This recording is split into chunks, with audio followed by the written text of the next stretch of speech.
Matino naman ako eh. Kailan talaga yung praning mag-isip? Nga pala. Dito muna ako. Buwisit kasi yung asawa ko eh. Pinalayas ba naman ako? Luka-lukang babae. Kala mo naman kagandahan. Gusto ko rin naman talagang umalis sa bahay na yun. Sino ba naman ang lalaking gustong makasamang losyang na misis na walang ibang ginawa kundi ang magreklamo at tumalak? Nagsasawa na siya sa'yo, kamo. At saka, sino ba naman ang hindi malolosyang inanakan mo ba naman ng 10 na magkakasunod pa ang edad? Bukod pa ron, namumroblema rin siya kung paano bubuhayin ang mga anak ninyo dahil kung aasa lamang siya sa'yo, tiyak nagagapang sa gutom ang mga bata. Taon 2004, Southern Leyte. Tanghaling tapat, bitbit ni Arnel ang pansabong niyang manok sa kanyang kaliwang kamay, habang sa kanan naman ay ang isang bote ng alak na noon ay paubos na. Pasuray-suray niyang tinatahak ang matarik na daanan papunta sa bahay ng kanyang inang si Teresa. Nang makarating doon ay agad siyang nagsisigaw sa labas. Hoy, Teresa! Buksan mo tong pinto! Hoy! May tao ba rito? Letse naman oh! Nay! Nasaan ba yung matandang yun? Buisit naman talaga, oo. Makailang ulit pang nagsisigaw si Arnel at tila magigiba na ang pintuan dahil sa paulit-ulit niyang pagsipa doon. Ilang minuto lang ay lumabas din ang kanyang ina na kung susuriin ay bagong gising pa lamang at tila may iniinda na pananakit sa kanyang katawan. Oh, Arnel, anong ginagawa mo dito? At saka, ang ingay-ingay mo, nakakabulahaw ka na. Jesus, sino naman ang mabubulahaw ko dito? Wala ka namang kapitbahay. Naka-social distancing ang mga kabayan. Akala mo naman may virus na nakakahawa. Nako. O siya, ano bang kailangan mo? At saka, ano ba yan? Kaya aga-aga umiinom ka. Idagdag mo pa yung hawak mo manok. Ay, Diyos ko, ilayo mo nga sa akin yan. Ano, bakit mo ba yan dinala rito? Gusto mo ba itinola ko yan, ha? Nako, tumigil ka na nga, Nay. Ang ingay-ingay mo. O eto, itali mo dyan sa labas ng manok ko. Siguraduhin mo na hindi yan makakawala, ha? Ay nako, ewan ko sa'yo, Arnel. Hindi ko na alam kung anong gagawin ko para magtino ka. Matino naman ako eh. Kayo lang talaga yung praning mag-isip. O nga pala, dito muna ako. Visit kasi yung asawa ko eh. Pinalayas ba naman ako? Luka-lukang babae. Kala mo naman kagandahan. Gusto ko rin naman talagang umalis sa bahay na yun, no? Sino ba naman ang lalaking gustong makasama ang losyang na misis na walang ibang ginawa kundi ang magreklamo at tumalak? Nagsasawa na siya sa iyo, kamo. At saka, sino ba naman ang hindi malolosyang? Inanakan mo ng 10 na magkakasunod pa ang edad. Bukod pa ron, namumroblema rin siya kung paano buhayin ang mga anak ninyo dahil kung aasa lamang siya sa iyo, tiyak nagagapang sa gutom ang mga bata. Baka gusto nyo rin makatikim nitong kamao ko, Nay. Ang ingay-ingay nyo, nakakarindi ka. Wala kayong pinagkaiba sa lecheng babaeng yun. Masaya nga akong umalis sa bahay, tapos dito, yan naman ang isasalubong nyo sa akin. O siya, sige na, dumito ka na muna. May ulam pa rin sa lamesa, kumain ka na. Nang makapasok sa bahay, ay agad na kumuha ng plato at kutsara ang lalaki. Malaki pa ang kanyang ngiti habang nagsasandok ng kanin. Ngunit nawala rin yon nang makita ang ulam. Buisit naman oh. Nay, ano to? Bakit? Leche, grabe naman kayo. Ang sabi niyo may ulam tapos eto lang? Buisit na yan oh. Bagoong? Masarap naman yan, Arnel. Nilagyan ko nga yan ng kamatis at sili. Ay, nako, wala ka talagang kwentang ina, Teresa. Ay, siya, may sardinas dyan. Buksan mo na lamang. Wag na, buisit na yan. Ay, sige, ano bang gusto mo? Pahingin na lang ako ng pera. Eto, 50 lamang ang meron ako rito. Dagdagan mo naman. Siya, 100. Yan na lang ang meron ako. Ay, nako, hindi to kasi. Aanhin mo bang pera, ha? Kakain ako dun sa karinderya. Pagkatapos, yung sobra, maglalaro ko ng bilyar. Kaya dali na, dagdagan mo yan. Yan na lamang talagang pera ko, Arnel. Hindi kasi ako nakapagtinda ngayon sa palengke. Ang sabihin mo, madamot ka lang. Ay, makalis na nga. Siya nga pala, pag uwi ko rito mamaya, dapat sarapan mo ang ulam, ha? Pagkatapos sabihin yon ng lalaki, ay pabagsak niyang isinara ang pintuan. Naiwan naman ang kanyang ina na nung mga sandaling yon ay naiiyak na. Si Arnel ang panganay na anak ni Teresa. Nung binata pa lamang ang lalaki, siya ay napasama sa barkadang masama ang impluwensya. Sa edad na 18 ay nakabuntis siya at nag-asawa sa murang edad. Nagkaroon siya ng 10 anak na halos hindi magkakalayo ang agwat. Namumroblema ang kanyang asawa dahil siya ay lulong sa bisyo. Pinalayas din siya ng babae dahil araw-araw siyang umuuwing lasing at ang mas malala pa, pinagbubuhatan niya ng kamay ang kanyang asawa, pati na rin ang kanyang mga anak. Dahil sa pagiging sakit sa ulo ni Arnel ay inatake rin sa puso ang kanyang ama at namatay. Mga 7 taon na ang nakalilipas.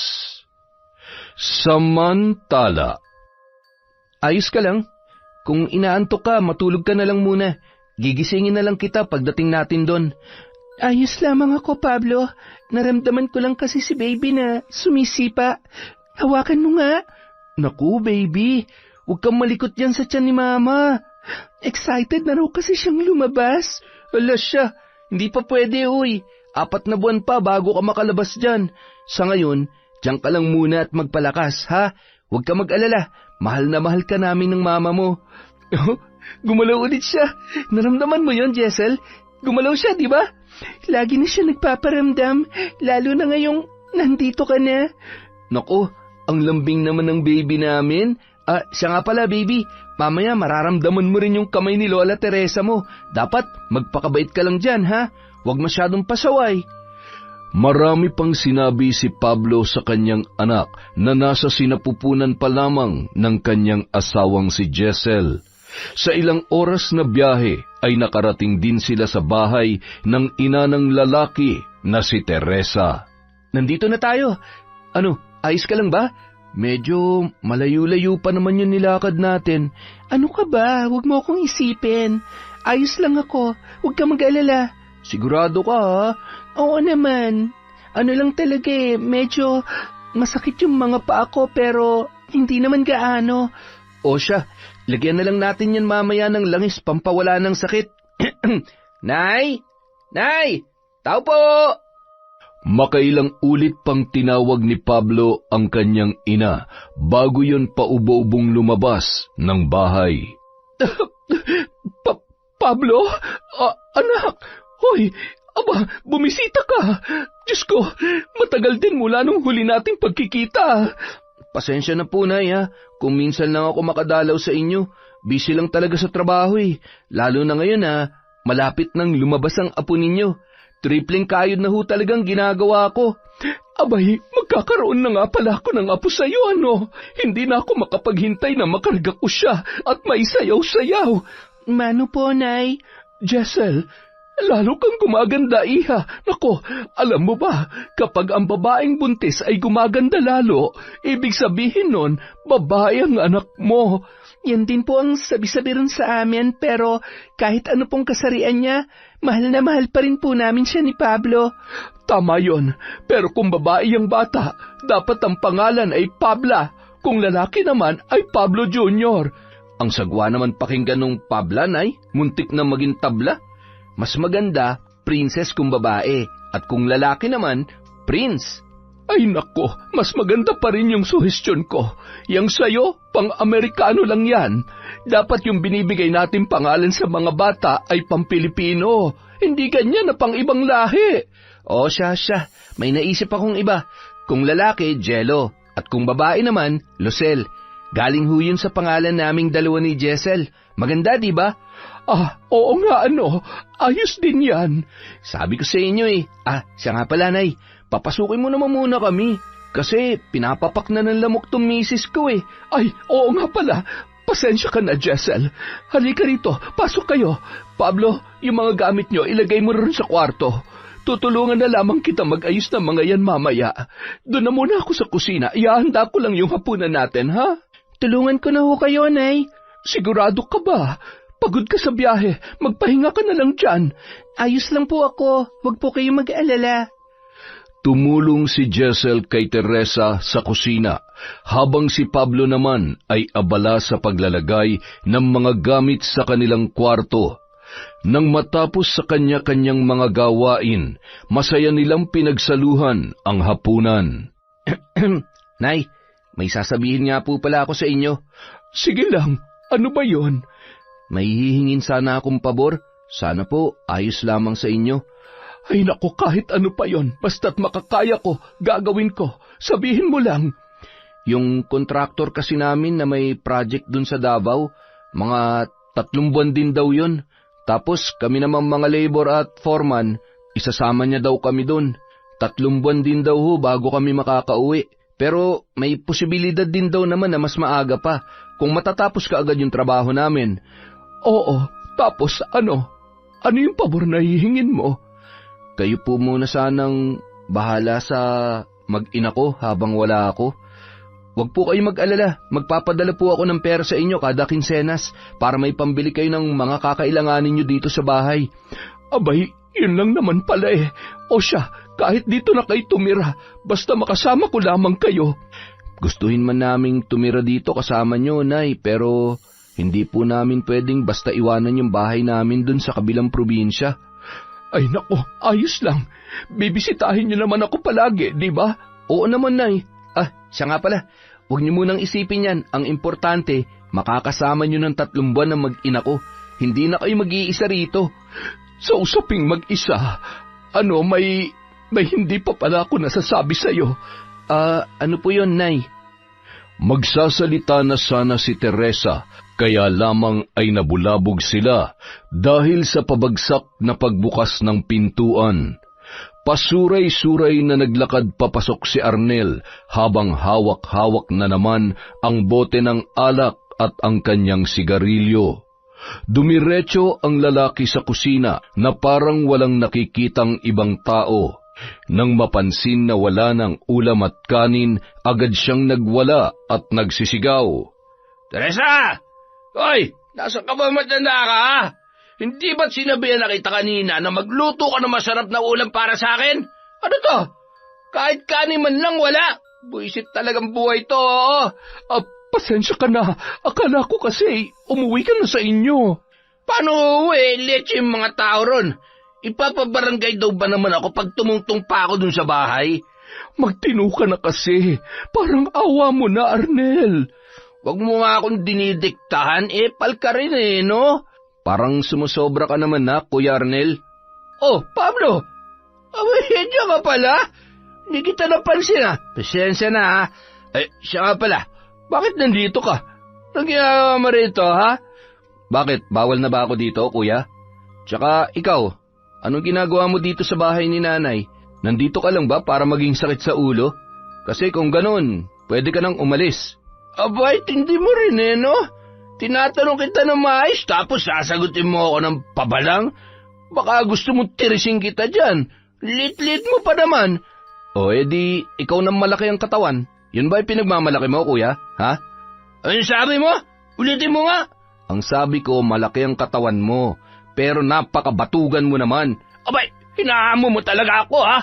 Susugurin na sana ni Arnel si Pablo, ngunit pumagit na si Teresa, na nung mga sandaling yun ay umiiyak na. Ano ba? Tumigil nga kayong dalawa. Dadalawa lamang kayong anak ko tapos hindi pa kayo magkasundo. Tumabi ka nga dyan, tanda. Ano, takot ka ba masaktan yung paborito mong anak? Tumahimik ka, Arnel. Wala akong pinapaboran sa inyong dalawa. Jesus! Ang sabihin mo, takot ka lang masaktan yung pinakamamahal mong Pablito na yan. Ilang ulit ko bang sasabihin sa'yo na pareho lang ang turing ko sa inyo, walang lamangan, at higit sa lahat pareho ko kayong mahal. Puisit na pagmamahal yan. Ang kailangan ko ngayon, makakain. Dahil gutom na ako. Hindi pagmamahal, hindi nakakabusog yan. O siya, umupo ka na lang muna dyan. Magluluto lang ako saglit. Bilisan mo! Hinaan mo nga yung boses mo. Nagpapahinga pa naman ang asawa ni Pablo. Buntis yon, bawal ma-stress. Pakialam ko. Huwag ka lang sana maging sakit sa ulo dito, kuya. Yun lang.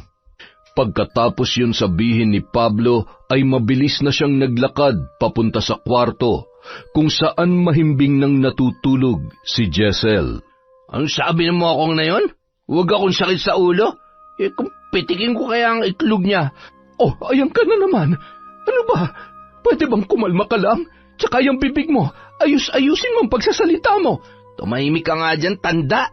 Visit ka talaga eh. Ang ingay-ingay. Baka ay... Oo na, hindi na ako magsasalita. Kumalma ka at tumahimik ka lang dyan. Utos na naman.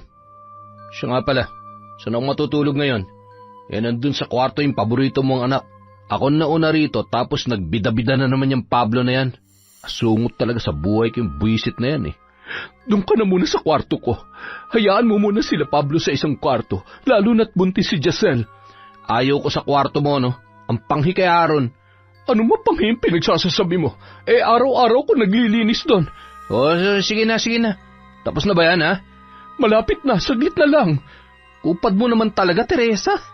Marami pang pinagsasabi si Arnel, ngunit hindi na yon pinansin pa ng kanyang ina, upang hindi na humaba ang kanilang usapan. Kinaumagahan, maagang gumising si Pablo para maghanap ng mga panggatong at mag-igib ng tubig, habang si Jessel naman tumulong sa kanyang biyanan sa paghahanda ng agahan. Nay, ayos lang po ba kung dito muna ako sa inyo ng mga ilang buwan? Aba, oo naman. Masaya nga ako lalo na't may makakausap na ako dito sa bahay. Salamat po talaga, Nay. Wala rin kasi akong kasama dun sa bahay kapag nagpunta na po sa Davao si Pablo. Mabuti nga at nandito ka para mabantayan kita at maalagaan. Yan din po ang rason kung bakit ako dinala rito ng anak ninyo. Siya nga po pala, ayos lang din ba kay Kuya Arnel na nandito ho kami? Ay nako, huwag mong pansinin yon. Sa ayaw at sa gusto niya, pamamahay ko pa rin to. Kaya ako pa rin ang masusunod. Naalimpungatan po kasi ako kagabi dahil sa pagtatalo ni na Pablo at Kuya Arnel. Ay nako, huwag mong pansinin yon. Mai-stress ka lamang sa kanya. Hindi naman po siguro. Nasaan na po pala si Kuya Arnel? Maagang umalis. Hindi ko alam kung saan na naman yun nagpupunta. Basta ang alam ko lang na wala yung 500 ko sa pitaka. Hala, nangupit po siya? Ay nako, ganoon na nga. Pero hayaan mo na. At saka, huwag mo sanang sabihin kay Pablo, ha? Para makaiwas din tayo sa gulo. Opo, Nay. Salamat naman. Tapos na ba yung niluluto mo? Malapit na po. Ay siya nga pala. Kailan bang alis ni Pablo? Bukas na po ng madaling araw, Nay. Inihanda ko na nga po pala yung ibang gamit niya para wala talagang maiwan. Abay, bukas na pala. Ang bilis naman. Oo nga po, Nay Mamaya pala pupunta ko sa palengke para magtinda. Baka kasi yung mga suki ko ay lumipat na sa iba. Problemang malaki yun. Gulay pa rin po bang tinitinda nyo doon? Oo, at saka mga isda na inaangkat ko. Malakas naman ho ang kita? Yung sa isda, binibigyan ako ng porsyento ng pinag-aangkatan ko. Binebenta ko rin naman yung mga isda niya na may kaunting tubo para naman hindi ako malugi. Yung mga gulay ko naman, medyo tumatagilid, lalo na't may mga umuutang na hindi na nagbabayad. At saka kinukupit ni Arnel yung kita ko, kaya medyo mahirap talaga pero nakakaraos naman. Huwag na po kayo masyadong magpagod, Nay. Ito lang kasi ang pinagkukunan ko sa pang-araw-araw na pangangailangan ko. Nandito na po kami ni Pablo, tutulungan po namin kayo. Basta kapag pagod na kayo, magpahinga po muna kayo. Ay nako, salamat Jessel. Noong araw na yun, walang ibang nangyari. Payapa ang lahat sapagkat hindi umuwi si Arnel. Kinabukasan, Nay, kayo na po munang bahala kay Jessel, ha? Huwag po kayong mag-alala. Magpapadala ako ng pera kada kinsenas para may panggastos kayo rito. Ay Jesus, huwag ka mag-alala. Hindi ko pababayaan to mag-ina mo. Salamat po talaga, Nay. Siya nga pala, may cellphone naman po kayo, di ba? Sa inyo na lang ho ako tatawag kapag magpapadala na ako. Wala kasing cellphone si Jessel eh. Plano ko, pag uwi ko, tsaka ko siya bibilhan. O siya, sige lang. Basta huwag mong pababayaan ang sarili mo roon, ha? Kumain ka na maayos at saka huwag kang tumulad kay Kuya Arnel mo na puro lamang bisyo. Gumuhuman ang mundo, hindi ako tutulad kay Kuya, Nay. Mahal ko po si Jessel, lalong-lalo na magiging anak namin. Sila lang sapat na, at saka, syempre, mahal na mahal ko rin po kayo. Mahal na mahal ko rin kayong dalawa ng kapatid mo, kahit na mabisyo yung buwisit na yon. Sige na po, Nay. Alis na po ako. Baka kasi maiwan ako ng mga katrabaho ko eh. Mag-iingat ka ron, ha? Kayo rin po dito, Nay. O, Jessel, aalis na ako, ha? Huwag mong pababayaan ang sarili mo. Kapag may gusto kang kainin, sabihin mo lamang kay Nanay. Huwag ka mag-alala, hindi ako pababayaan ni Nanay dito. Nang umalis si Pablo ay naiwan sina Teresa at Jessel na malalim ang pagbuntong hininga. Medyo madilim pa nung mga sandaling yun kung kaya't bumalik pa sila sa pagtulog. Makalipas ang ilang oras, nagising na ang dalawa at masayang pinagsaluhan ang almusal. O Jessel, mamaya magtitinda ako sa palengke ha? Mga 4:00 pa ng hapon ako makakauwi. Huwag ka mag-alala anak, magluluto naman ako ng pananghalian mo bago ko umalis para hindi ka na mapagod. Ay, ano po ba kayo? Kaya ko naman po magluto, ako na ho yun. Huwag niyo na akong alalahanin. Hayaan mo na ako. Minsan lang naman kayo nandito at saka binilin ka sa akin ni Pablo. Ay nako, salamat po Nay, pero kaya ko po talaga. O siya, sige. Hindi na ako mamimilit. Salamat po. Siya nga po pala, pwede po ba akong sumama sa inyo sa palengke? Huwag po kayo mag-alala, magaling po ako magtinda at makipag-usap sa mga customer. Ay nako, maingay doon at saka magulo. Sanay po ako sa ganon, Nay. Alam niyo naman po yata na maaga pong namatay yung mga magulang namin. 2 lang po kami magkapatid at ang ikinabubuhay po namin ang pagtitinda ng nyog at mangga sa palengke. Nahinto nga lang yon nung makapag-asawa na kami ni ate at nagkaroon na ng kanya-kanyang buhay. Kaya wag po kayo mag-alala. Sanay na sanay po ako sa ingay at gulo. Carry ko po yon. Abay, sige. Sabi rin naman nila na swerte raw ang mga buntis, kaya madaling mauubos ang paninda natin mamaya dahil sa'yo, sigurado ako dyan. Sana nga po para makauwi tayo na maaga. Anong oras po pala tayo aalis, Nay? Mga 8:00, magsasaing lang ulit ako at magluluto ng ulam para mayroon tayong baunin na pananghalian. Pagkatapos sabihin yon ni Teresa, iniwanan niya na si Jessel sa kwarto na nung mga sandaling yon ay nagbibihis na. Pagsapit ng 8:00, agad na silang nagpunta sa palengke, kung saan marami-rami na rin ang mga taong namimili. Tinulungan ni Jessel sa paglilinis ng pwesto ang kanyang biyanan at nang matapos ay inilatag na nila ang kanilang mga panindang gulay. Ikaw na munang magbantay dito, Jessel, ha? Kapag may bumili, tingnan mo na lang ang mga presyong nakasulat dyan sa notebook. Saan po kayo pupunta, Nay? Doon lang sa pinag-aangkatan ko ng mga isda. Titingnan ko kung meron pa ba silang mga sariwang isda na pwede pang ibenta.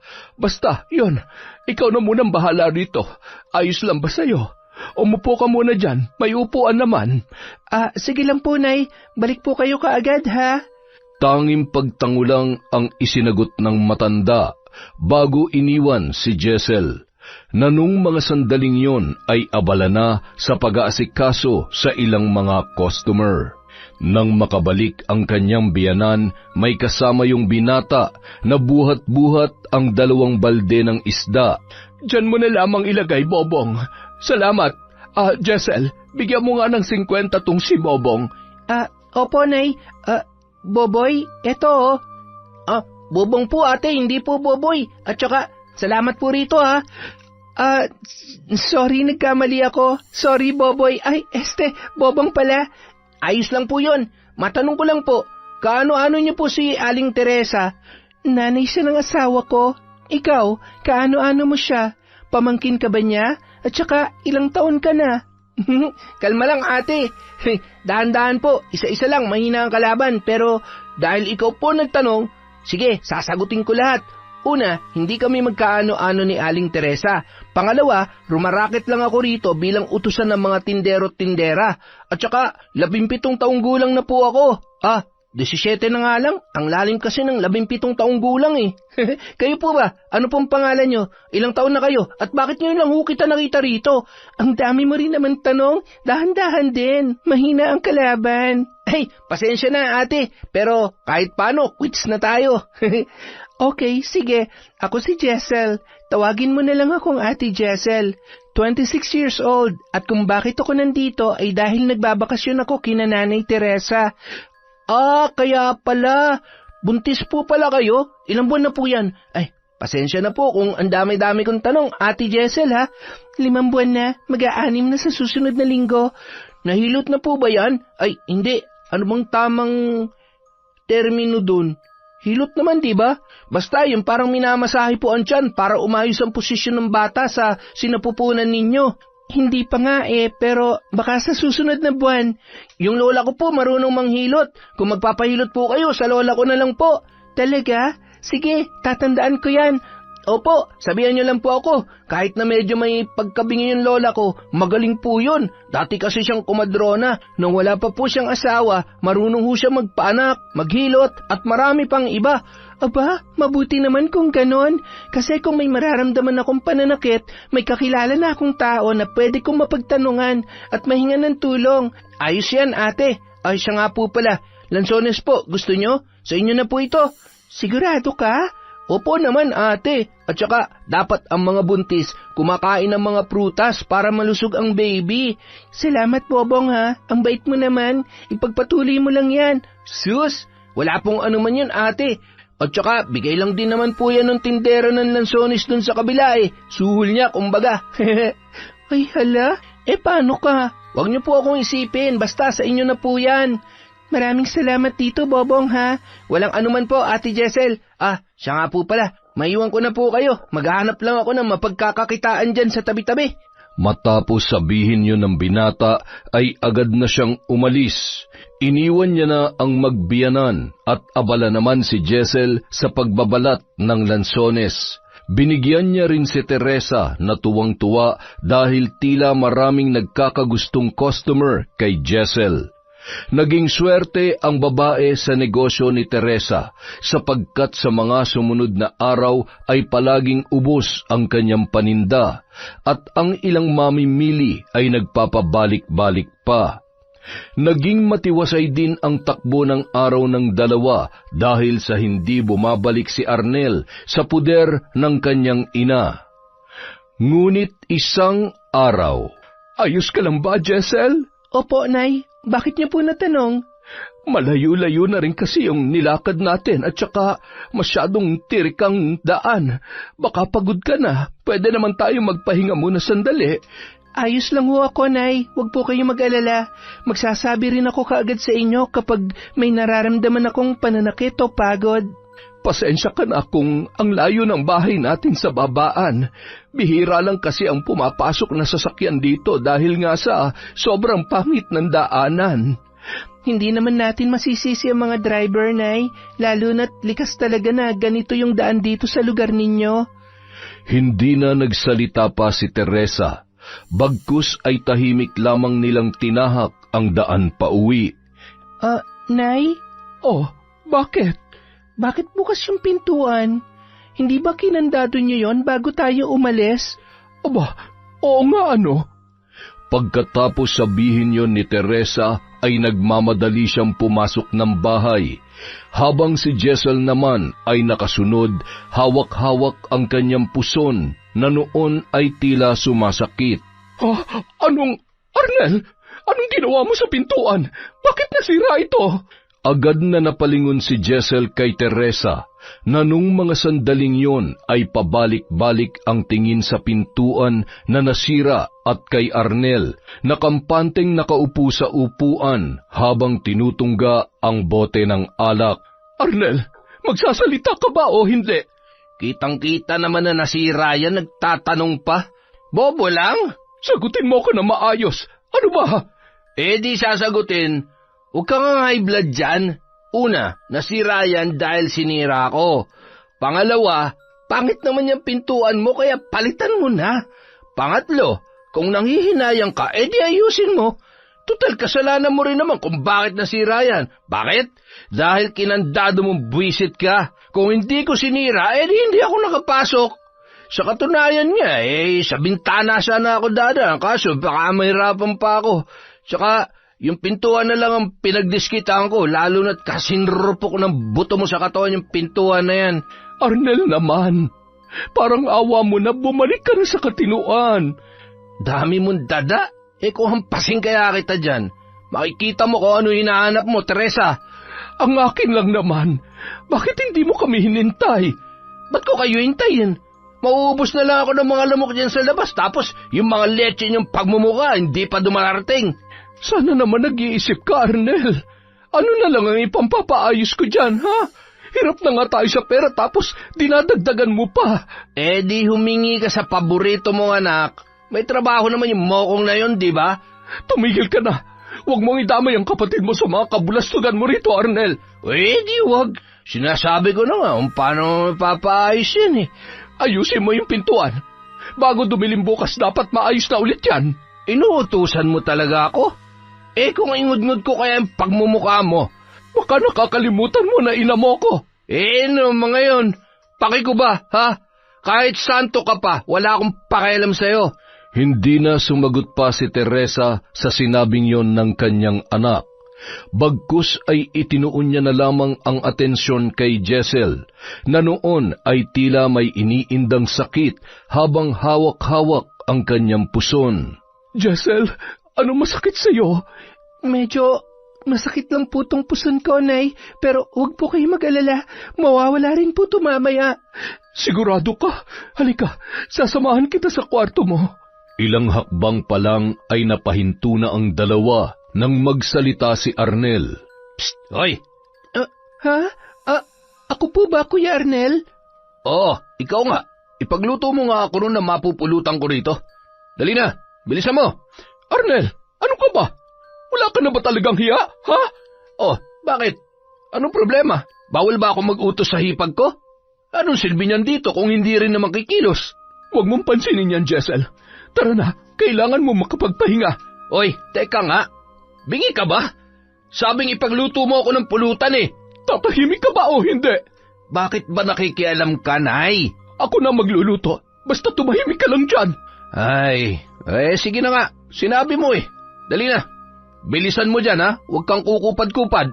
Napabuntong hininga na lamang si Teresa habang hinahatid si Jessel sa kwarto. Pagkatapos ay ipinagluto ang kanyang anak na nung mga sandaling yon ay walang tigil sa pagmumura dahil sa pinapanood noong bakbakan na palabas sa TV.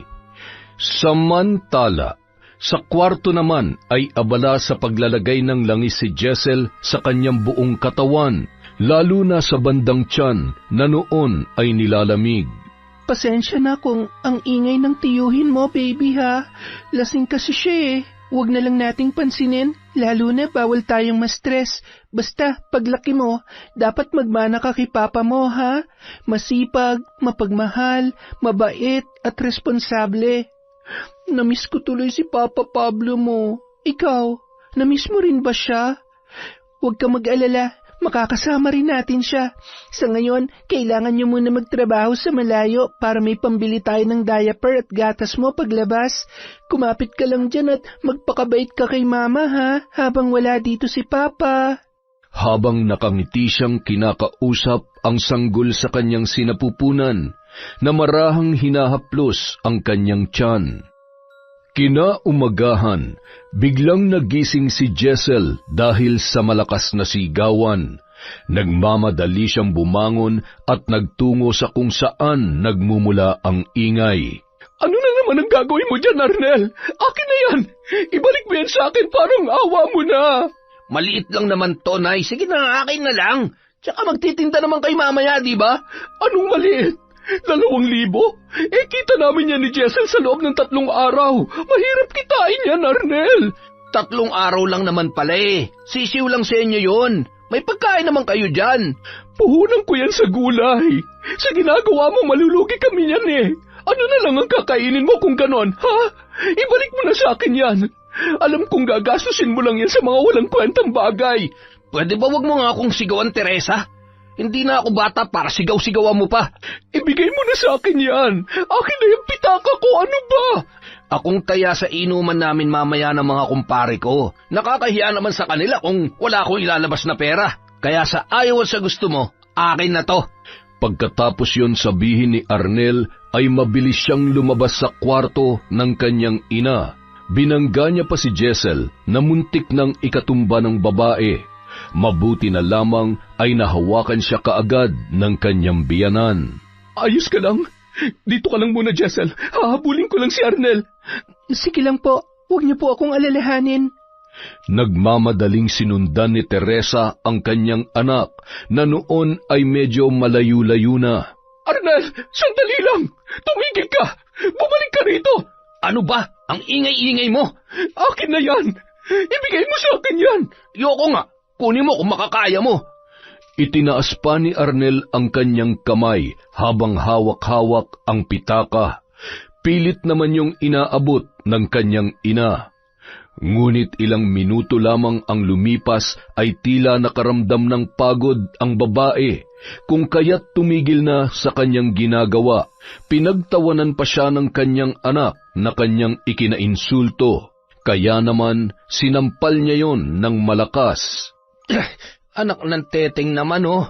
Talagang pagdadamutan mo ako, Teresa? Ang liit-liit lang nito, masyadong pinapalaki yung problema mo. Malapit na maubos ang pasensya ko sa iyo, Arnel. Suko na ako. Hindi ka na ba talaga magbabago? Hindi na. Yung pagbabago na yun, wala namang kwenta yun eh. Bukod dun, hindi lahat ng mababait napupunta sa langit. Kaya ako, ipagpapatuloy ko na lang ang ginagawa ko. Total sa impyerno rin lang naman ang punta nating lahat eh. Dito palang nararanasan na natin yan, Teresa. Napakasama mo talaga. Sus, tumahimik ka na nga dyan. Hindi mo ba talaga ibabalik sa akin yan? Hindi, kaya tabi. Sabing tabi. Malakas na itinulak ni Arnel ang kanyang ina, na noon ay bumagsak sa lupa na maraming maliliit na bato. Ang hindi niya alam, sinundan pala sila ni Jessel pagkuway nilapitan noon ang biyanan at pinagpagan. Tama na, Kuya Arnel. Huwag mo naman ganyanin si nanay. Sobra-sobra na yung ginagawa mo. Ikaw huwag kang makialam, ha? Ang aga-agang drama-drama nyo. Palibhasa sarili mo lang ang iniisip mo. Wala ka ba talagang konsensya? Yung asawa at mga anak mo, tinalikuran mo na lang para sa sarili mong kasiyahan. Kuya Arnel, hindi ka na bata para sabihin pa sa'yo kung anong tama at mali. Alam mo ba, ang laki-laki ng katawan mo pero yung utak mo kasing liit ng langgam. Gumawa ka naman ng paraan para tumugma yung kilos mo sa edad mo. Hindi yung ganyan na para kang bata. Anong sabi mo? Tumahimik ka nga dyan. Malakas na tinulak ni Arnel si Jessel, dahilan ng pagkatumba ng babae. Arnel, anong ginawa mo? Hindi mo ba nakita? Tatanga-tanga. Pakailamero eh. Pwede ba patahimikin mo yung buwisit na yan? Pagkatapos sabihin yon ng lalaki, ay mabilis na yung naglakad papalayo at nagmamadaling sumakay ng tricycle. Sina Jessel at Teresa naman ay naiwan na parehong nililinis ang kanilang sarili. Ayos ka lang ba, Jessel? Opo, Nay. Buti na lang naitukod ko yung mga kamay ko, kaya hindi gaanong malakas ang pagbagsak ko sa lupa. Hindi na ba masakit ang puson mo? Hindi na po gaano. Salamat po sa pagtatanong, Nay. Mabuti naman. Halika na't bumalik na tayo sa bahay. Gamutin natin yung kamay mo. Namumula. Ay, teka sandali. Jessel, pwede ba akong humingi ng pabor sa iyo? Ano po yun, Nay? Sige po. Sana'y wag mo na lamang itong sabihin kay Pablo, ha? Yung mga nangyayari dito sa atin na lamang. Ayaw ko lang kasing mas lalo pang magkalayo yung loob ni na Pablo at Arnel sa isa't isa, at saka baka mas lalo pang magkagulo. Kung yun po ang makakabuti, sige po, Nay. Maraming salamat. Tara na sa loob. Dahan-dahan lang, ha? Inalalayan si Jessel ng kanyang biyanan papasok sa loob ng bahay. Ginamot siya noon sapagkat namumula na ang kanyang kamay at malaki-laki rin ang galos dulot ng pagbagsak niya sa lupa kanina. Hindi sila nakapagtinda nung araw na yon, maging ng mga sumunod na araw. Ayaw rin kasing iwan ni Teresa si Jessel na mag-isa sa bahay dahil baka biglang umuwi si Arnel at mapagdiskitahan ang babae. Hindi niya rin yon maisama sa palengke dahil kailangan magpahinga ni Jessel, dulot ng pabalik-balik na pagsakit ng kanyang tiyan. Isang araw, kailangan na natin makapagtinda. Paubos na yung perang pinadala sa atin ni Pablo. Sasamahan ko po kayo, Nay. Hindi, magpahinga ka lamang dito. Hindi na siguro uuwi yung Arnel na yon, lalo na't ilang araw na rin siyang hindi nagpapakita. Wala na akong nararamdamang sakit, Nay. Ayos na po talaga ako. Kaya sige na po, sasamahan ko na po kayo. Ay, sige na nga. O siya, magbihis ka na roon.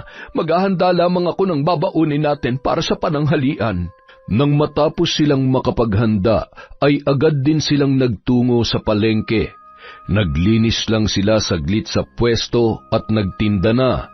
Hi po, Ate Jessel. Uy, B-boy, bagong gupit ah. Bobong po. Joke lang. Napansin niyo po pala yung buhok ko. Ano, gwapo po ba? Aba, syempre naman. Nako, sa kapugian mong yan, tsak maraming magpapabalik-balik ditong customer. May pagkabulera ka rin, ate, no? Ay, siya nga pala, mangga po, oh. Nung malaman ko po kasing nagbukas ulit kayo ng pwesto nyo rito ni Aling Teresa, bumili po ako kagad ng mangga para sa inyo. Naksa, salamat dito, Bobong, ha? Walang ano po yun. Si Aling Teresa po, nasaan? Nandun sa pinag-aangkatan niya ng isda. Ganun po ba? Maiwan ko na po muna kayo, pupuntahan ko lang po siya. Tanging pagtango lang ang isinagot ni Jessel bilang tugon sa binata. Tsaka ibinalik ulit ang atensyon sa ilang mga customer na namimili ng kanilang panindang gulay. Ilang araw ang lumipas, patuloy na ganoon ang nangyayari. Ngunit isang araw, umuwi na naman si Arnel sa kanilang bahay at tulad ng dati, lasing na naman ang lalaki. Ang haba na pala ng buhok ko. Psst! Hoy! Halika nga rito. Bilisan mo! Ako po ba, Kuya Arnel? Malamang. Kanino ba ako nakatingin? Ano pong kailangan niyo sa akin? Marunong ka ba manggupit? Gupitan mo nga ako nang may silbi ka dyan. Hindi po ako marunong. Pasensya na po kayo. Ay, teka, sandali lang. Saan ka pupunta? Hindi pa ako tapos magsalita. Pwede po ba diretsuhin niyo na ako? Ano bang kailangan niyo sa akin, Kuya Arnel? Sabi ko nga gupit, pero wag na lang. Baka makalbo pa ako. Nakita mo ba yung short ko ron? Laban mo nga, pati yung damit ko na kulay dilaw. Susutin ko yung bukas eh. Kaya dapat bukas ng umaga tuyo na yung mga yan. Kayo na lang po ang maglaba. Tutal wala naman po kayong ginagawa. Babastos ka. Susundin mo ba ako o hindi? Pasensya na po pero pagod po ako. Ay, hindi. Kami pala ni Nanay. Pagod kami sa buong araw na pagtitinda dun sa palengke. Pero may pambili kami ng bigas na pampakain sa tulad niyong sarado ang pag-iisip. Aba, ayos Kanino mo natutunan yan?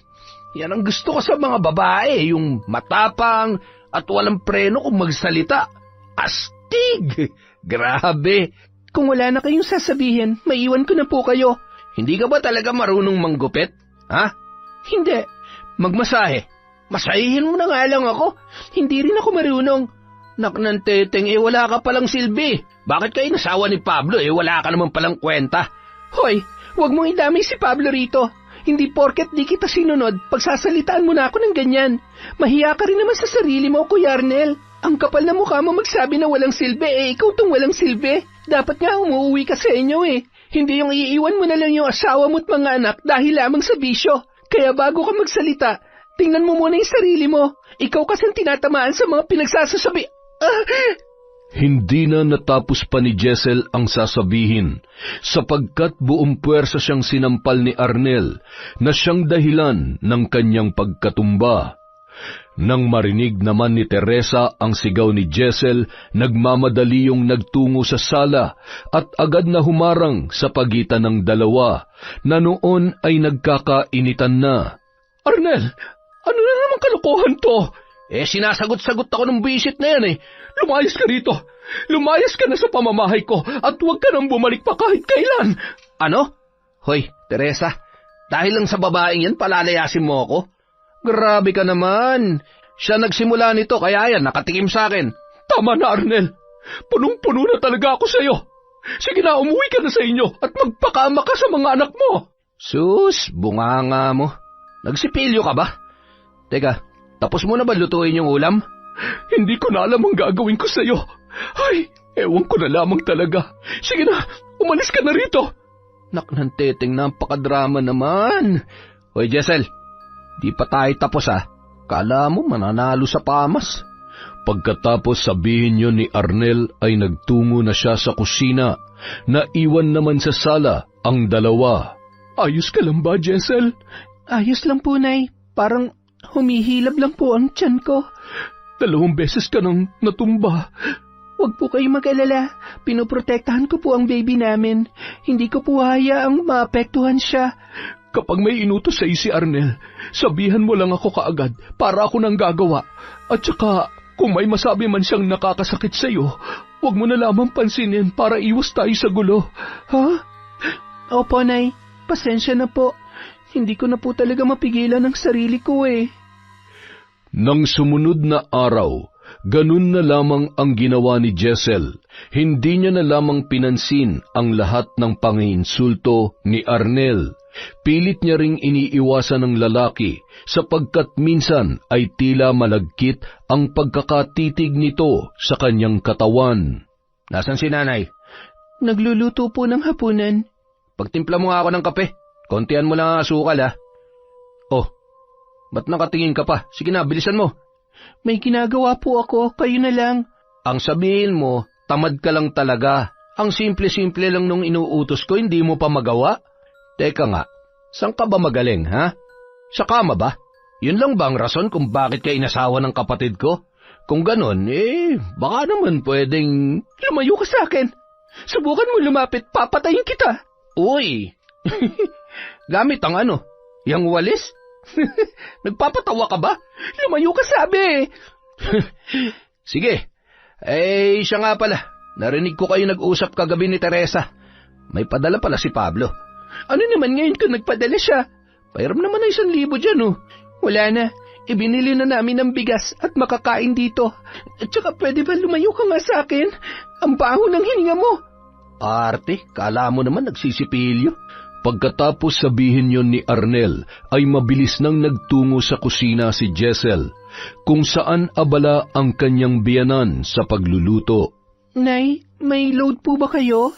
Oo, bakit? Tatawagan mo ba si Pablo? Opo, sana, Nay. O siya, sige lang. Eto. Salamat po, Nay. Agad na hinanap ni Jessel ang numero ni Pablo at tinawagan ang kanyang asawa. Matagal bago yun sagutin ng lalaki. Hello po, Nay. Pasensya na po kung medyo matagal kong nasagot. Kumakain po kasi kami. Si Jessel to. Uy, mahal, ikaw pala. Ano, kumusta kayo dyan? Ang baby natin. Ayos lang naman kami, tito. Tumutulong pa rin ako kay nanay sa palengke. At saka si baby, ayos na ayos lang siya. Minsan lang siyang magparamdam. Wala ka raw kasi. Naku, namimiss ko tuloy kayo lalo. Pakisabi kay baby na 2 buwan na lang at magkakasama na ulit tayo. Makakarating yan sa kanya. May vitamins ka pa ba dyan? Meron pa naman. Oo nga pala. Ikaw, kumusta ka dyan? Namimiss na kita ng sobra.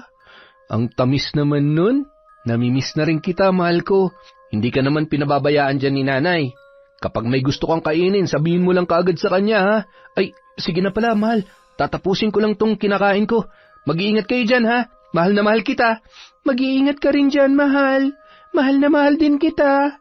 Pagkatapos ng usapang yun, ibinalik na ni Jessel ang cellphone kay Teresa, na noon ay malapad ang ngiting nakatingin sa kanya. Bakit ganyan po ang ngiti ninyo, Nay? Wala. Natutuwa lang ako sa inyo ni Pablo.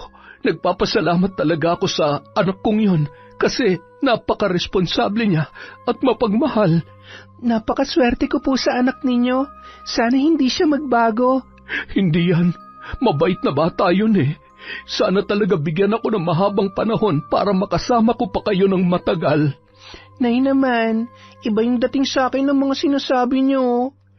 Hindi natin alam ang buhay, Jessel. Matanda na ako at hindi natin alam kung kailan ako kukunin ng Panginoon. Huwag nga po kayo magsalita ng ganyan, Nay. Nagsasabi lamang ako ng mga posibleng mangyari.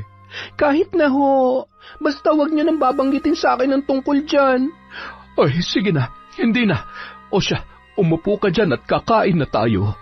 Sa mga sumunod na araw, kapansin-pansin ang tila pagbagsak ng katawan ni Teresa. Pumayat ang ginang at tila malalim palagi ang iniisip na ikinababahala naman ng kanyang manugang. Nay, ano pong problema? Magpa-check up na po kaya kayo. Ano ka ba? Wala akong sakit. Ano ho yan? Ay, trangkaso lamang ito. Magpahinga na lang po muna kayo rito ng ilang araw, Nay. Ako na lang po muna magtitinda sa palengke. Huwag mo na akong alalahanin. Gagaling din ako. Siya, tara na. Napabuntong hininga na lamang si Jessel sa mga sinabing yon ng kanyang biyanan. Ayaw niya nang mangulit pa sapagkat alam niyang hindi rin magsasabi ng totoo si Teresa. Sa paglipas ng mga araw, nahuhuli ni Jessel si Arnel na sumisilip sa kanya sa tuwing siya ay naliligo. Tila hinuhubaran siya nito sa imahinasyon dahil sa nakakakilabot nitong tingin. Minsan naman, nagsasarili ang lalaki, eksakto talaga na siya lamang ang nakakakita. Natatakot na si Jessel sa pinapakita ng kanyang bayaw, kaya para makaiwas sa lalaki ay palagi siyang nakadikit kay Teresa. Isang araw. Ang sakit po ng puson ko, Nay. Medyo masama rin po ang pakiramdam ko. Huwag ka na lang munang sumama sa akin sa palengke. Dito ka na lamang magpahinga. Wala ho kayong kasama ron. Kailangan niyo po ang tulong ko. Huwag ka mag-alala. Kaunti lang naman yung mga gulay natin doon. Ititinda ko lang saglit. Pagkaubos ay uuwi na rin ako kaagad. Sige po. Mag-iingat po kayo, Nay, ha? Salamat, anak. At saka, huwag ka mag-alala, ha? Hindi siguro uuwi ngayon si Arnel. 2 araw na yung hindi umuwi eh. Baka sa susunod na linggo pa yun bumalik dito. Opo, sana nga po wag na siyang umuwi. Ay, siya nga po pala. Makulimlim po ang kalangitan, medyo malakas din ang hangin. Magdala po kayo ng payong para handa kayo kung sakaling umulan. Tanging pagtango lamang ang isinagot ng kanyang biyanan. Pagkatapos noon ay umalis na, bitbit ang payong at ang pitaka nitong naglalaman ng kita sa palengke. Naiwan naman ng sandaling yon si Jessel na abala sa pagsasara ng mga pintuan. Makalipas ang ilang oras, bumuhos ang napakalakas na ulan. Sinabayan pa yon ng pagkulog at pagkidlat. Nilagyan naman niya ng langis ang kanyang tiyan na noon ay sobrang lamig. Walang tigil din yon sa paghilab at pabalik-balik na pananakit. Para mawala ang kanyang nararamdaman ay patagilid siyang humiga sa kama, nagtalukbong at sabay pikit ng mga mata. Bumabangon lamang siya para kumain at pagkatapos ay bumabalik na ulit sa pagkakahiga. Samantala, walang tigil sa pagmumura si Arnel habang naglalakad sa maputik at madulas na daan pauwi sa bahay ng kanyang ina. Kagagaling niya lamang sa kanyang kumpare kung saan pinagalitan yon ng kanyang asawa dahil sa maaga nilang pag-inom ng alak. Bukod sa ayaw niyang madamay sa away mag-asawa, ayaw niya rin ng ingay kung kaya't napilitan na lamang siyang umuwi kahit malakas pa ang ulan nung mga sandaling yon. Nilakad lamang ni Arnel ang malayong kalsada sapagkat wala na ring perang pamasahe para sa tricycle. Hindi naman siya pinapasakay ng ilang driver sapagkat maraming beses na siyang hindi nagbabayad. Nang makarating siya sa bahay, mabilis niyang pinihit ang seradurang bagong bili ng kanyang ina. Ipinagawa kasing muli ang pintuan nila nung masira yon ni Arnel. Ay, buisit! Hoy! Buksan nyo nga itong pinto! Teresa, nandiyan ka ba? Hoy! Buksan nyo sa amin to eh! Paulit-ulit siyang sumisigaw sa labas ng bahay, ngunit dahil sa lakas ng ulan, hindi yun naririnig ng tao sa loob. Pilit niya mang sirain ang pinto ay hindi niya magawa dahil bagong gawa lamang yun at tila nagmula pa sa matibay na materyales. Ang ginawa na lamang ng lalaki ay pumunta sa likod bahay at sumilip sa bintana ng 2 kwarto. Sinimulan niyang tanggalin ang jalousie, ngunit nahirapan siya dahil nakasarado yon. Kung kaya't agad siyang lumipat sa kabilang bintana kung saan nakabukas lamang. Tanging tuwalya lang ang nakatakip para hindi tuluyang makita ang nasa loob. Mabilis niyang tinanggal isa-isa ang mga natirang jalousie at nang matapos ay agad siyang sumampa at pumasok sa loob. Iginala niya ang kanyang paningin at agad na nakita si Jessel na noon ay kitang-kita ang makikinis na binti dahil sa tila maikli nitong bestida. Kapansin-pansin din ang malaki nitong hinaharap na ikinangisi ng lalaki. Agad siyang umupo sa kama at sinimulang haplusin ang binti ng babae. Itinaas niya rin ang suot na bestida ni Jessel na ikinagising nito. Ha? Anong ginagawa mo rito? Lumayo ka sa akin! Shh! Alam mo ba, malamig ang panahon ngayon. Sarap makipagbuno, kaya huwag ka nang maarte. Ano? Nababaliw ka na ba talaga, Kuya Arnel? Baliw na baliw ako sa'yo nung una pa nang kita makita. Dali na, huwag ka nang pakipot. Bitiwan mo ako! Huwag mo ako hawakan! Lumayo ka sa akin! Ano ba? Ang arte mo naman. Pwisit na yan. Alam mo bang mas malaki ako kaysa kay Pablo? Bukod pa ron, mas magaling ako sa kanya. Tingnan mo nga ang hina-hina ng asawa mo. Isa pa lang ang magiging anak nyo, samantalang ako 10 na. Hindi kasi magaling yung asawa mo. Kaya kung ako sa'yo, sa akin ka na lang. Siguradong sigurado ako na magkakaroon ka ng 100 anak. Huwag! Parang awa mo na. Bitiwan mo ako. Aray! Ang sakit! Lumayo ka sa akin! Kung hindi ka patitigil sa kagagalaw, itatali kita rito. Huwag ka nang magpumiglas pa. Paliligayahin naman kita eh. Kadiri ka! Tulong! Tulungan niyo ako! Tulong! Walang makakarinig sa'yo kaya tumahimik ka na lang. Walang tigil sa kasisigaw si Jessel habang umiiyak. Hindi niya alam ang mararamdaman nung mga sandaling yon, sapagkat mas lalong sumakit ang kanyang tiyan nang pumaibabaw sa kanya si Arnel, na tila sinasaniban ng sandamakmak na demonyo. Kahit anong gawing pagpupumiglas ng babae, ay wala pa rin siyang laban kay Arnel dahil hamak na mas malakas yon sa kanya. Hindi na rin siya makapanlaban pa nang punitin ni Arnel ang suot niyang bestida. Sinubukan niyang itulak yon papalayo, ngunit sinikmuraan lamang siya ng kanyang bayaw. Samantala, medyo madilim na nang makauwi si Teresa. Malakas pa rin ang buhos ng ulan nung mga oras na yon. Ay, ano ba yan? Nakalimutan ko palang dalhin yung susi. Jessel? Jessel, anak, buksan mo naman tong pinto. Ay, natutulog siguro yon. Iha, pakibukas mo tong pinto. Nandito na ako. Habang tinatawag ang pangalan ng kanyang manugang, walang tigil sa pagkatok sa pintuan si Teresa. Ilang minuto na siyang nakatayo sa labas, ngunit hindi pa rin siya pinagbubuksan ni Jessel. Ang ginawa niya na lamang ay nagtungo sa likod bahay kung saan may bintana sa kwarto ng babae. Diyos ko, ano to? Arnel, anong ginagawa mo? Nay, tulungan niyo ako, Nay! Mabilis na sumampa si Teresa sa bintana at pumasok sa loob ng kwarto.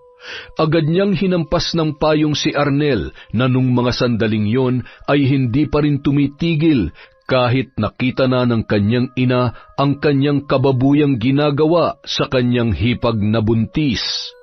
Arnel, umalis ka dyan! Ano ka ba? Buisit ka talagang matanda ka, istorbo ka eh. Lumayas ka rito. Ang ingay-ingay mo, pakialamera ka. Halika nga rito. Aray, bitiwan mo buhok ko. Masakit, Mabilis na hinablot ni Arnel ang buhok ni Teresa at hinila papunta sa sala. Sinakal ng lalaki ang kanyang ina habang pinagsususuntok sa tiyan. Wala ring tigil sa kasisigaw si Jessel, sabay hampas ng walis kay Arnel. Dahil sa kanyang ginawa ay malakas siyang itinulak ng kanyang bayaw, dahilan ng pag-agos ng dugo mula sa kanyang hita. Kahit na sobrang sakit ng kanyang nararamdaman ay pinilit niya pa ring tumayo upang tulungan ang kanyang biyanan na hindi pa rin tinitigilan ng anak nito. Jessel, umalis ka na. Yun lamang ang tanging nasabi ni Teresa bago siya nawalan ng malay. Nagdadalawang isip namang tumakbo palabas si Jessel, ngunit nang makita niyang sinaksak ni Arnel ng bubog mula sa nabasag na flower vase ang ina nito sa leeg, ay agad na siyang tumakbo palabas ng bahay. Kahit na tila hindi na maipaliwanag ang nararamdaman niyang pananakit ng tiyan, maging ang buo niyang kalamnan, walang tigil din ang pag-agos ng dugo sa kanyang hita habang tumatakbo sa maputik na daan. Madilim na nung mga sandaling yun, malakas pa ang buhos ng ulan at ang mas nakakatakot ay ang malakas na pagkidlat. Walang suot na tsinelas ang babae, kung kaya't ilang beses din siyang nadulas at natumba sa putikan. Punit-punit na bestida lamang ang tanging kanyang kasuotan, nakaunting bahagi na lang ng kanyang katawan ang natatakpan. Nang makarating sa kalsada, ay wala siyang tigil sa paglingon sa pinanggalingan. Naroon pa rin ang takot ng babae na baka bigla na lamang sumulpot ang kanyang bayaw. Ilang minuto rin siyang nag-aabang ng tricycle, ngunit tila walang dumaraan. Unti-unti na siyang nakakaramdam ng panghihina dulot ng pananakit ng kanyang tiyan, hanggang sa siya ay tuluyan ng nawalan ng malay sa gilid ng kalsadang yun, sa kalagitnaan ng madilim at malamig na gabi. Samantala, malalim ang buntong hiningang pinakawalan ni Bobong habang nakatingala sa kalangitan. Uy, Bobong, ano na naman ang iniisip mo dyan, ha? Naku, hulaan ko, chicks na naman yan, no? Hindi baliw ka talaga kahit kailan, Warren. At saka, ang bata-bata ko pa para dyan, no? Weh, ay, oo nga pala, tara na, baka kasi bumuhos na ulit ang ulan. O siya, sige, nasan ba yung tricycle mo? Nandun sa may harapan ng butika. Ano yung mga dala-dala mo? Eto, mga kamatis na malapit ng mabulok at mga may damage. Binigay to sa akin ng isa sa mga tindera dito. Ganun ba? Pahingi naman ako. Sige lang, so itong isang plastic, sa akin naman tong isa. Bah, salamat pare Matapos ang usapang yun, sumakay na sila sa tricycle na pagmamay-ari ni Warren. Ilang sandali pa, tumila na ang ulan nung mga oras na yun, kung kaya't payapa nilang tinahak ang daan pauwi. Habang umaandar ang tricycle, ay biglang nahagip ng ilaw ang isang babae na nakahandusay sa tabing kalsada. Oh, ano yun? Hinto mo nga, pre. Uy, Bobong, saan ka pupunta? Hintayin mo ako! Hoy! Agad na bumaba ng tricycle si Bobong at nagmamadaling lumapit kung saan nakahiga ang naturang babae. Ha? Ate Jessel? Ate, gumising ka! Uy, Bobong, walang iya ka naman bakit hindi mo ako hinintay? Ha? Sino yan? Naalala mo yung si Aling Teresa? Asawa to ng anak niya. Oo, parang pamilyar siya sa akin. Nakita ko na yun sa palengke. Pero, buhay pa ba yan, ha? Hawakan mo nga yung pulsuhan. Tingnan mo kung pumipintik pa. Oo, buhay pa. Nawalan lang siguro siya ng malay. Anong gagawin natin dyan? Wala naman tayong pera pampa-ospital. Ay, naku, kinakabahan ako, Bobong. Baka sabihin ng mga tao, ginahasa natin yan. Kasi, tingnan mo yung suot niya, Dali natin siya kay Lola. Dali na. Tulungan mo akong isakay siya sa tricycle. Oh, sige, hintayin mo ako. Dadaling ko lang yung tricycle dito. Pinagtulungan ng dalawang binatang buhatin si Jessel para makasakay sa tricycle at saka yun pinaharurot ng takbo ni Warren.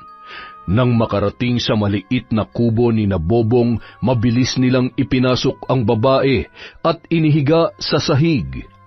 Nasaan ba si Lola? Lola Lita!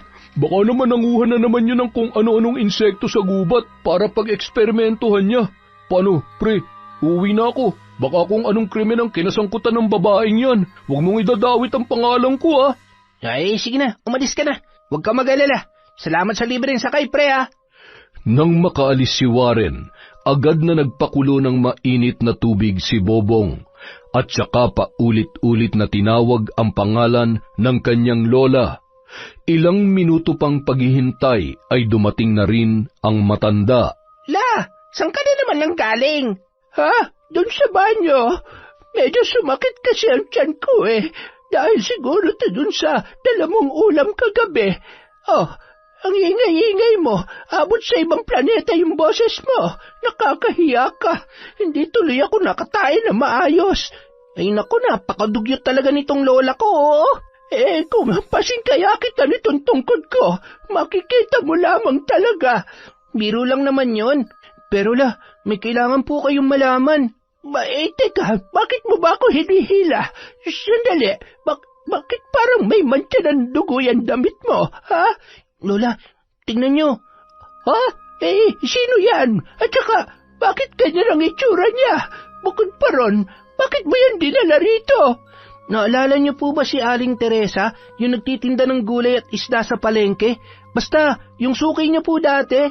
Oo, bakit? Anong meron kay Teresa? Matagal-tagal na rin kaming hindi nagkita noon. At saka, ayan, ano ka ba? Sino yung babaeng yan?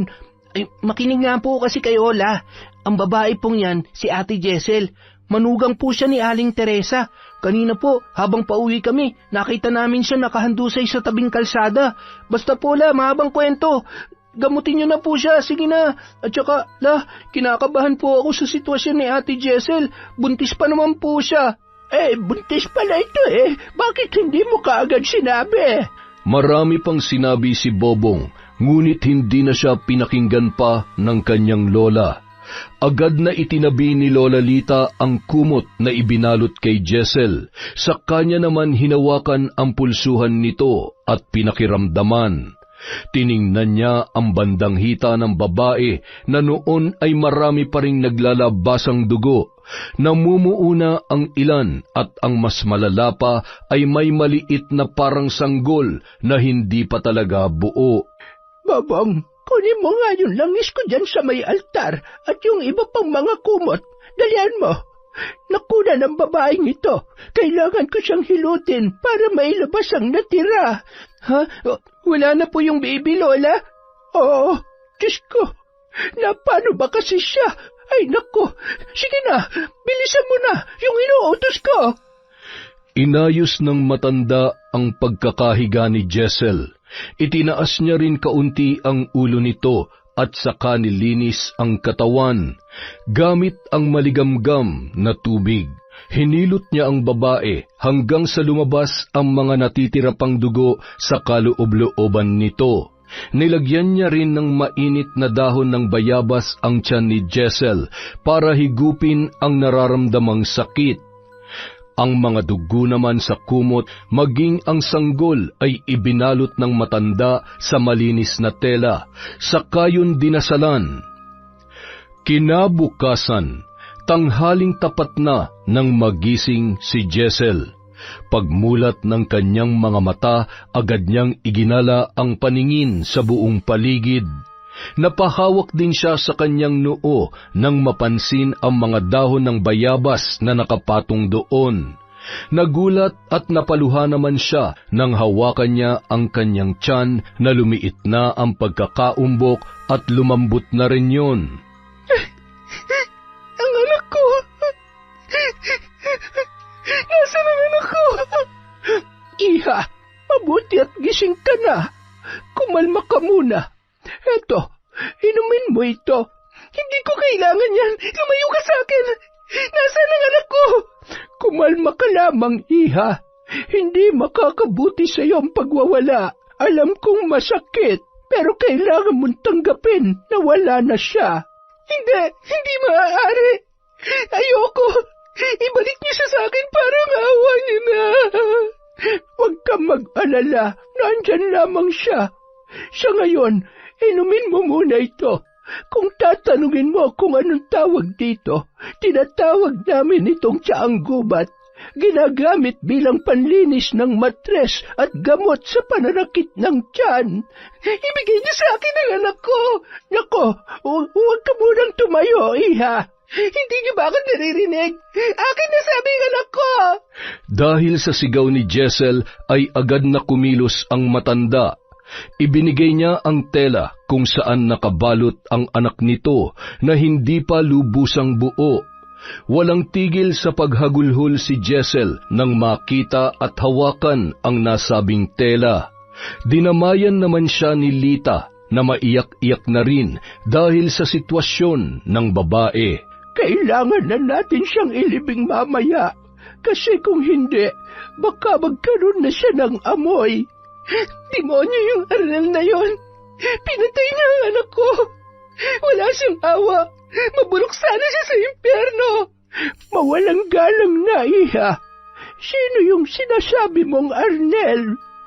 Siya po yung lalaking gumahasa sa akin. Hayop siya. Mamatay na sana siya. Kay sama naman pala ng ginawa niya sa'yo. Naiintindihan ko yung pagkamuhi mo. Sige lang, umiyak ka. Ilabas mo ang iyong nararamdaman. Marami pang ikinuwento si Jessel kay Lola Lita. Sinabi niya ang lahat mula sa umpisa hanggang sa siya'y mahimatay sa kalsada. Walang tigil ang babae sa pagmumura kay Arnel dahil sa ginawa nito sa kanya, maging sa kanyang biyanan na si Teresa. Nahula niya ay binawian na rin ng buhay matapos saksakin at bugbugin ng lalaki. Nang magsimulang magtakip silim ay inilibing na ni na Jessel at Lola Lita ang sanggol sa likod ng kubo. Ilang minuto ang lumipas ay dumating na rin si Bobong na may bitbit na mga plastik ng ulam. Ate Jessel, buti gising ka na. Nakikiramay po ako. Kahit po napakahirap tanggapin, laban pa rin po ate ha. Magpakatatag lang po kayo. Huwag po kayo mag-alala, nandito lamang kami ni Lola Lita para sa inyo. Hindi ka namin pababayaan ate, promise po yan. Salamat, Bobong. Siya nga pala, Lola Lita, may tanong lang po ako. Sige lang, Jessel. Ano ba yon? Bakit ang dami pong mga garapon dito sa inyo? Ano po yung mga laman na yan? Insekto po ba yan? Medyo nakakaagaw pansin lang po talaga. Magandang tanong yan, Ate Jessel. Sige na, Lola. Sagutin mo na. Doon ka muna sa labas, Bobong. Ay, nako. Maha-high blood talaga ako sa'yo pag nandito ka. Grabe naman kayo, Lola. Ituro niyo na kasi sa akin yan. Pero, sige, Ate Jessel, sa labas po muna ako, ha. Tumango na lamang ang babae bilang tugon habang umiinom ng pinakuluang luya. Umupo naman ng maayos si Lola Lita at saka malalim na bumuntong hininga bago nagsalita at nagkwento. Nung ako'y dalaga pa, kilala ko bilang magaling na kumadrona dito sa aming lugar. Kaso natigil nung ako'y nakapag-asawa na. Yung asawa ko naman ay taga-Sikihor. Ang lahi nila ay kilalang-kilala bilang mambabarang. Alam mo ba kung ano ang mambabarang, Jessel? Naiisip mo na siguro kung ano yon, hindi ba? Yun po bang gumagawa ng mga ritual o gumagamit ng manika para kontrolin ang isang tao? Oo, parang ganoon na nga. Yung asawa kong si Henner ay mahilig mangolekta ng iba't ibang mga insekto para gamitin sa pambabarang. Marami kasi siyang kliyente noon na nagpapatulong sa kanya. Kaya ayun, nag-iipon siya ng mga ganito. Tinuruan niya rin ako kung paano ang pambabarang. para bago siya mamatay ay maipasa niya sa akin ang kaalaman at kasanayan ng kanilang lahi. Kahit po ba walang perang kapalit, tutulungan niyo po ba ako? Oo naman. Kung nagbibigay, tatanggapin. Kung wala naman, wala rin problema.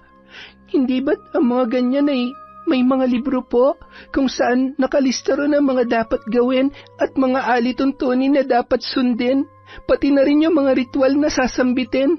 May ganoon po ba kayo, Lola Lita? Oo, meron din naman. Bakit mo natanong? Gusto mo bang subukan?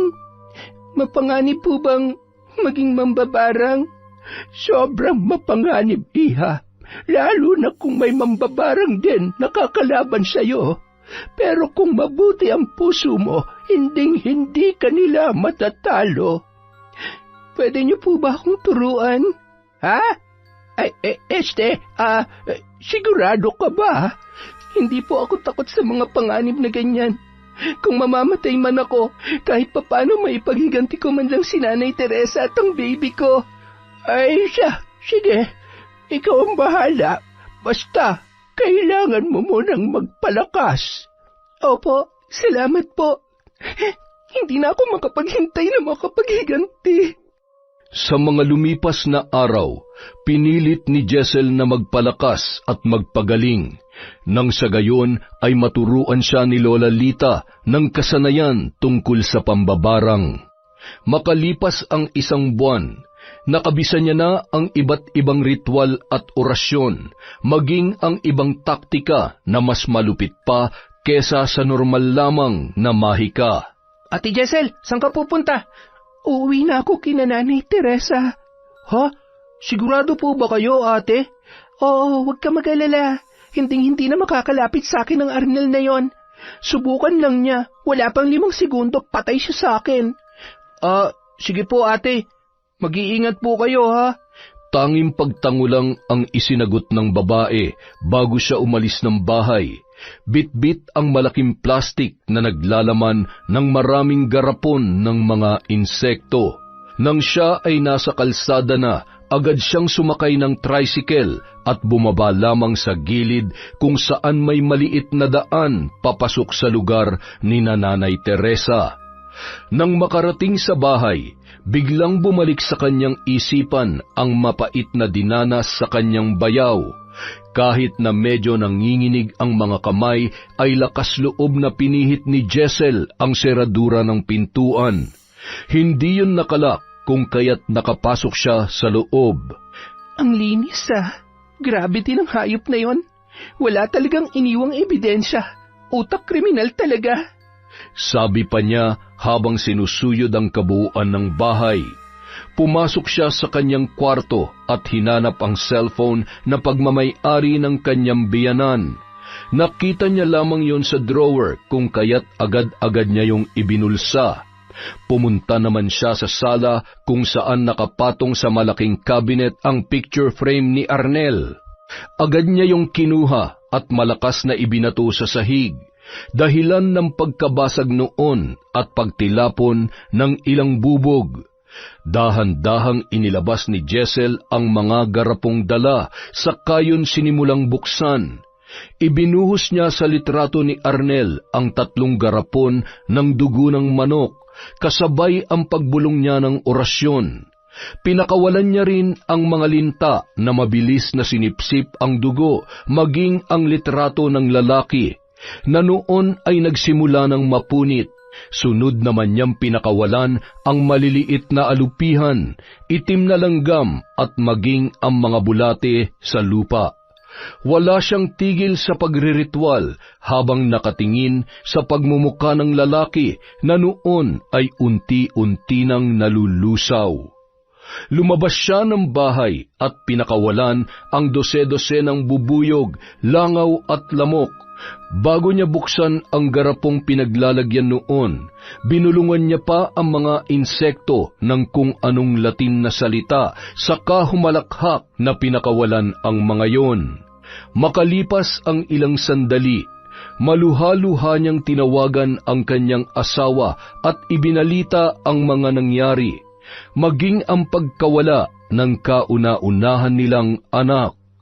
Samantala, nakapatong ang mga paa ni Arnel sa lamesa habang tinutungga ang isang bote ng alak.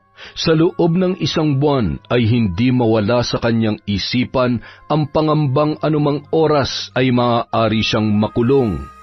Nang gabing kanyang sinaksak sa leeg ang kanyang ina, ay sinubukan niya pang habulin si Jessel, ngunit hindi niya yon naabutan. Sa takot na mahuli ng mga pulis, ay inilagay niya sa loob ng sako si Teresa, saka yun inilibing sa likod bahay, sa bahaging masukal at puro damo.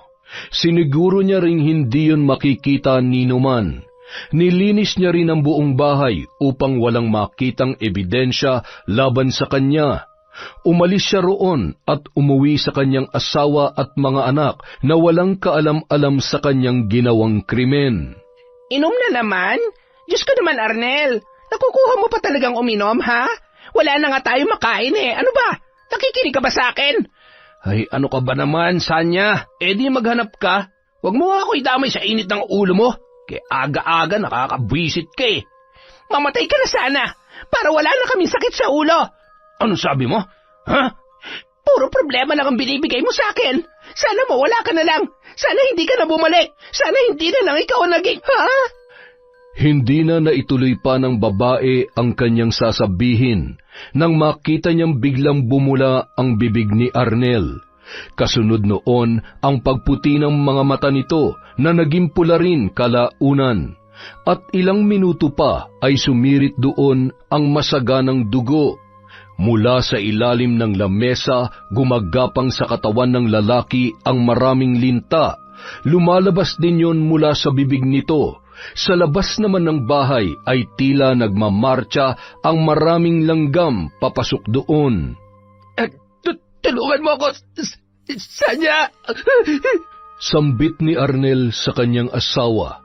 Hindi siya pinakinggan noon, bagkus ay iniwan na lamang siyang mag-isa. Nagmamadaling tumakbo palabas ang babae kasama ang mga anak nila na walang tigil sa pag-iyak dahil sa nakakakilabot na nasaksihan. Ilang minuto ang lumipas ay pumasok sa bahay ang maraming bubuyog, maging ang mga lamok na nakamamatay. Dinumog ng mga insektong yon ang katawan ni Arnel, na ng mga sandaling yon ay nalalapnos na at nabibitak na ang balat. Lumalabas sa kanyang katawan ang kulay berdeng likido na may halong mga alupihan. Ilang oras din pagka-rescue sa kanya ng mga taga-barangay, dinala siya sa ospital. Patuloy pa rin sa paglabas ng bula sa kanyang bibig hanggang sa siya'y bawian na ng buhay. Wala pang 1 araw, ngunit inuuod na ang kanyang katawan. Unti-unti na yung nabubulok at kinakain ng mga bulate. Nakonsensya naman ang asawa ni Arnel sa mga pinagsasabi niya sa lalaki. Ngunit nang malaman niya kay Pablo ang kasamaang ginawa nito kina Jessel at Teresa, halos araw-araw niyang kinasuklaman ang asawa. Sa mga lumipas na araw, naging matiwasay na ang buhay ng pamilya ng lalaki. Samantala, tulala ka na naman, mahal. 5 buwan na mula nung mamatay ang anak natin at si nanay. Pero hanggang ngayon, binabangungot pa rin ako ng mga pangyayaring yon, Pablo. Hindi lang ikaw ang nawalan. Ako rin, Jessel. Hanggang ngayon, sinisisi ko pa rin ang sarili ko sa mga nangyari. Kung hindi lang ako umalis, di sana naprotektahan ko pa kayo. Nangyari na yon. Huwag na lang nating alalahanin pa. 3 buwan na sana yung anak natin ngayon. Kung hindi lang siya kinuha ng maaga sa atin, pero siguro may rason ng Diyos kung bakit nangyari sa atin to. Masakit man pero kailangan nating tanggapin at kailangan nating magpatuloy sa buhay. Basta lagi mong tatandaan, mahal na mahal kita. Hindi kita iiwan kahit ano pang pagsubok ang dumating sa atin. Makalipas ang 5 buwan, mula nang mangyari ang insidenteng nakamarka na sa puso at isipan ni na Jessel at Pablo, Masakit man ang alaalang naranasan nila, ngunit patuloy pa rin silang bumabangon para sa kinabukasan na naghihintay. Nakita nila ang bangkay ni Teresa sa tulong ng mga otoridad. Inilipat nila yon sa sementeryo at binigyan ng payapang libing. Makalipas lamang ang 1 linggo ay bumalik na sila sa kanilang probinsya kung saan sila mismo nakatira. Nandoon pa rin ang puot at pighati na kanilang nararamdaman. Ngunit sa mga nagdaang araw ay unti-unti na nila yung pinakakawalan. Magmula nung araw na yon ay namuhay na sila ng tahimik at mapayapa. Yon! Isa na naman pong malupit na kwento mula sa ating channel. Maraming salamat po, una pa lang, sa inyong walang sawang pagsuporta. Dahil dyan, meron tayong shout-out. Simulan po natin sa mga taga-Bulacan from Kim Seika. Hi po kay Jayan Avis, kay Chris Alcantara, kay Chloe Abalos, kay Vicky Yabut. Hi kay Cecil Vlog, kay Clive Dubalan, kay Rosemary Casonete, kay Ami Viray. Hi din po kay Babes Medel. Hello kay Sydney Crosswind, kay Noemi Garcia Pabunan, kay Tessie Reyes. Hi po kay Belen Malbas, kay Manisan Mamot Mapadtaya. Hello po kay Noriel Pascual, kay Emelita from Taguig. Hi kay Red 925. At hello din po kay Chandler de Guzman, kay Shauma TV, kay Edgardo Fontanilla, kay Caroline Doong. Hi din po kay Jerilyn Byron, kay Pinky Ko, kay Aubrey, Sabrina, Nicole, Ricardo from Leila, Indoy. Shout out din po kay Teresa Barcelona, kay Elizabeth Dungka, kay Rosie Inocencio. Hi kay Mary Jane Constantino, kay Lady Dam, kay Natalie Manalang, kay Kel E. Rodis. Hi din po kay Regan Machico, kay May Talurong, kay Alejandro Bolante, kay Mayan Collantes, kay Candida de Balucos, kay Beth Mercado, kay Vivian Baterbonia. Hi din po kay Leonora Consensino, kay Emma Dumato, kay Shirley Villanueva and sa Villanueva family. Hi din po kay Mercy Grace Sioting. Hi kay Margie Banosong, kay Jima Pendon, kay Marisa Villanueva, sa Grefaldia Ledesma Imperial at Transporto family from Maria Grace Grefaldia. Hi po kay Triple 1989. Hi kay Chloe Abalos, kay Jerilyn Byron, kay Nympha Esteban. Nagpapaulit-ulit na ba ako? Hi din po kay Gemstone Claro, kay Mirna de Jesus, kay Sabel Tayong from Paldox. Hello po kay Jesus Alegre, kay Isay DS. Hi kay Federico Ganagana, kay Joel Marasigan, kay Jem De Hapin, kay Edmar Francisco. Shout out po kay Sheena Jane Cablay, kay Tita Serrano, Kurt Mina, Girly Geroche, kay Carlota Gonzales, kay G. Yong, kay May Espiritu, at syempre kay Faith Bulagay. Sa mga hindi po nabanggit, marami pa po tayong videos. Sa susunod na po yung iba. Maraming salamat po mula sa Kwentong Enteng.